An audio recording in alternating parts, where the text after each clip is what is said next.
시편 119편 137절부터 144절까지에서 144절을 보겠습니다. 주의 증거들은 영원히 의로우시니 나로 하여금 깨닫게 하사 살게 하소서. 우리가 어떻게 살아야 됩니까? 주님의 증거로 삽니다. 주님의 증거는 바로 말씀으로 임합니다. 그래서 우리는 말씀을 빛이라고 또한 표현을 합니다. 그 빛은 늘 의롭고 그리고 신실합니다. 여기 138절에 지극히 성실하니이다 라고 하는 것은 조금 번역이 잘못되어 있습니다. 성실이 아니라 신실입니다. 믿음입니다. 이번 24년 우리 교회 표어는 그리스도 예수의 마음을 품으라입니다. 그리스도 예수께서는 이렇게 하나님의 말씀을 잊어버리고 하나님의 말씀을 대적한 자들에게 어떻게 행하셨는지 그것을 보며 우리도 마찬가지 이 세상에 살면서 하나님을 대적하는 자들에게 어떻게 살아야 되는지 다시 한번 본을 보기를 바랍니다. 139절 내 대적들이 주의 말씀을 잊어버렸으므로 내 열정이 나를 삼켰나이다 라고 기록합니다. 예수님은 공생의 3년 동안에 딱 한 번 진노하십니다. 진노하실 때 그냥 말씀으로만 진노하시는 것이 아니라 상을 뒤엎고 노끈을 묶어서 채찍으로 만들어서 분노를 나타내십니다. 그것이 요한복음 2장 17절입니다. 요한복음 2장 17절 보세요. 예수님이 공생의 마지막 십자가에 달려 죽으시기 전 바로 그 주에 가장 먼저 예루살렘 성전에 들어가십니다. 13절 보면은 유대인의 유월절이 가까운지라 라고 합니다. 예수님이 그 유월절 전날에 십자가에서 죽으십니다. 그러니까 예수님이 성전에 들어가신 것은 바로 그 주라고 볼 수 있죠. 성전 안에 돈 바꾸는 사람들, 소와 양과 비둘기를 파는 사람들 나타납니다. 이때 예수님이 처음이자 마지막으로 15절에 노끈으로 채찍을 만드사 양이나 소를 다 성전에서 내쫓으시고 돈 바꾸는 사람들의 돈을 쏟으시며 상을 덮으시고 비둘기 파는 사람들에게 이르시되 이것을 여기서 가져가라. 내 아버지의 집으로 장사하는 집을 만들지 말라. 예수님이 최초자 마지막으로 이렇게 의분을 표하십니다. 하나님의 말씀이 의분을 표현하시죠. 바로 이것을 17절에 나중에 이 예수의 제자들이 이렇게 해석합니다. 성경 말씀에 주의 전을 사모하는 열심이 나를 삼키리라 한 것을 기억하더라.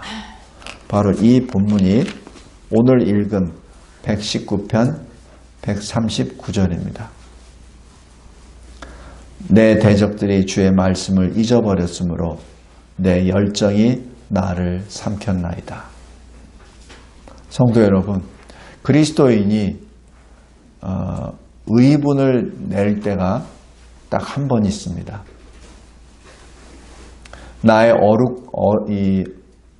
억울함에 대해서 분을 표하는 것이 아니고 내가 무슨 손해를 봐서 억울하니까 아니면 내가 무엇을 당해서 분을 내는 것이 아니라 하나님의 말씀이 온전히 증거되지 않을 때 하나님의 말씀이 오히려 잊혀져 버리고 주님의 대적들이 머리를 들고 주님의 말씀을 회방할 때 그때 하나님이 우리에게 주시는 진리를 향한 열심이 우리를 삼킨다라는 그 표현입니다.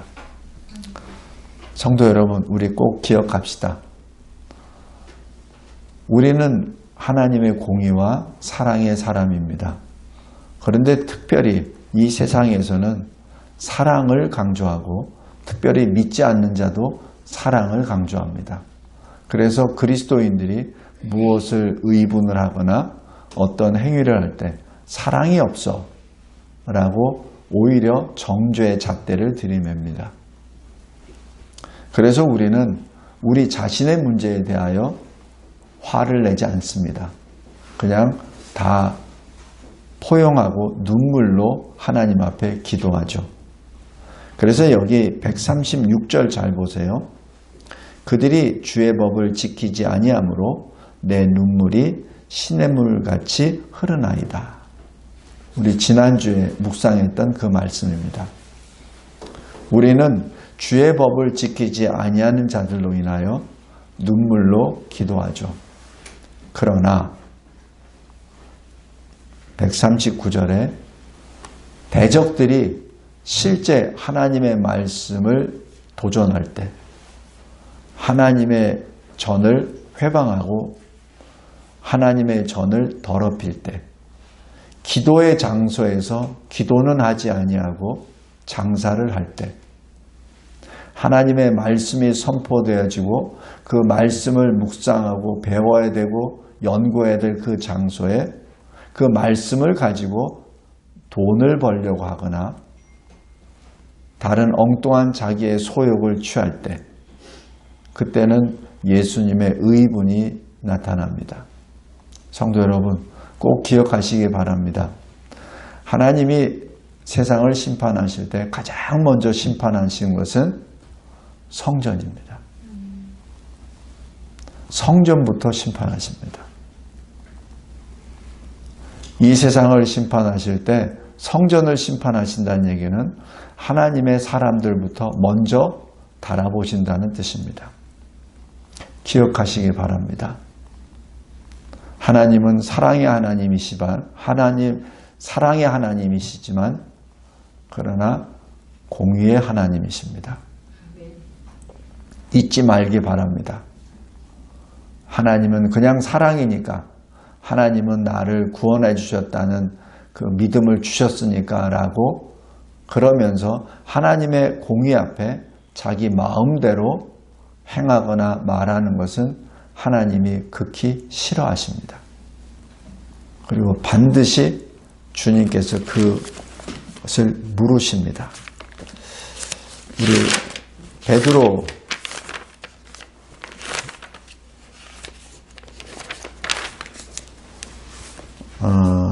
보자. 베드로 전서 한번 보겠습니다. 베드로 전서 4장.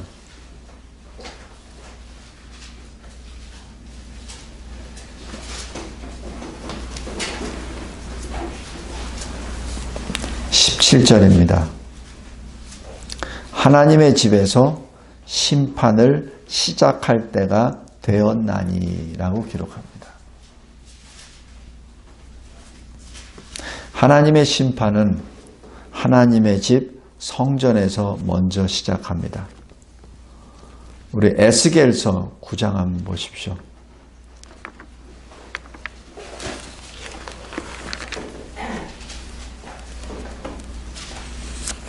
에스겔서 9장 6절에 보십시오.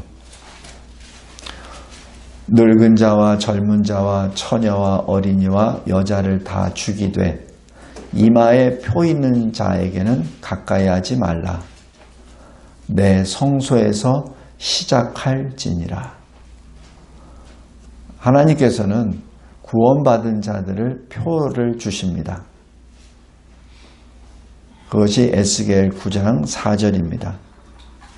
누구에게 표를 주시냐면 너는 예루살렘 성읍 중에 순행하여 그 가운데서 행하는 모든 가증한 일로 말미암아 탄식하며 우는 자의 이마에 표를 그리라. 탄식하며 운다는 것은 회개하는 사람입니다. 회개하는 사람의 이마에 표를 그리라. 그랬을 때 여기 6절에 이마에 표가 있는 자는 가까이 하지 말라.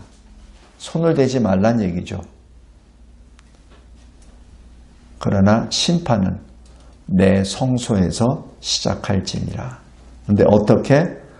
성전 앞에 있는 늙은 자들로부터 시작하더라. 성도 여러분, 꼭 기억하시기 바랍니다. 하나님은 사랑의 하나님이시요 동시에 공의의 하나님이십니다. 왜 예수께서 성전에서 그렇게 의분을 나타내시는 것을 직접 보여주셨겠습니까? 예수께서 십자가 대속의 사역을 하시기 전에 먼저 심판하신다는 뜻입니다. 구원을 완성하시기 전에 심판을 완성하십니다. 그것이 요한계시록 1장부터 22장까지의 모든 순서입니다. 하나님께서는 이 세상 가운데 있는 하나님의 백성을 구원을 완성하시기 전에 구원 성취는 십자가 대속으로 이루어졌죠. 그러나 완성은 주님의 제 이름으로 완성합니다. 그 완성하시기 직전에 주님께서는 심판을 하십니다. 그 심판의 한 단면이 요한복음 2장 17절입니다. 우리 꼭 기억하시기 바랍니다. 하나님의 심판은 우리의 잣대가 아닙니다. 하나님의 뜻이며 하나님의 말씀이 그 기준입니다. 그래서 그 말씀을 지켰을 때 우리는 구원을 받고 그리고 우리가 영생을 얻습니다. 그래서 여기 144절에 이렇게 기록합니다. 주의 증거들은 영원히 의로우시니 나로 하여금 깨닫게 하사 살게 하소서. 바로 주의 말씀이 모든 것의 기준이요, 진리요, 그리고 가치입니다. 우리 다시 한번 하나님 앞에 나올 때 올해 우리 교회 표어처럼 그리스도 예수의 마음을 품으며 주님의 말씀을 받고 주님이 행하신 대로 행하고 늘 주님과 함께 동행하며 주님 편에 서 있는 저와 여러분이 되시기를 주 예수 그리스도의 이름으로 기도합니다. 감사하고 감사합니다. 이 시편 119편 139절의 말씀, 내 대적들이 주의 말씀을 잊어버렸으므로 내 열정이 나를 삼켰나이다. 이 말씀을 주 예수 그리스도 우리 주님이 친히 행하셨나이다. 성전에서. 주님, 심판은 성전에서부터 시작됨을, 하나님의 집에서부터 시작됨을, 나이가 많은 자들로부터 시작됨을 다시 한번 기억나게 하여 주시고 늘 하나님 앞에 설 때 우리 주 예수 그리스도의 마음으로 서게 하여 주시고 그 때를 늘 소망하며 이 광야 같은 시대에 주님의 마음으로 행하게 하여 주시옵소서. 예수 그리스도의 이름으로 기도드리옵나이다. 아멘.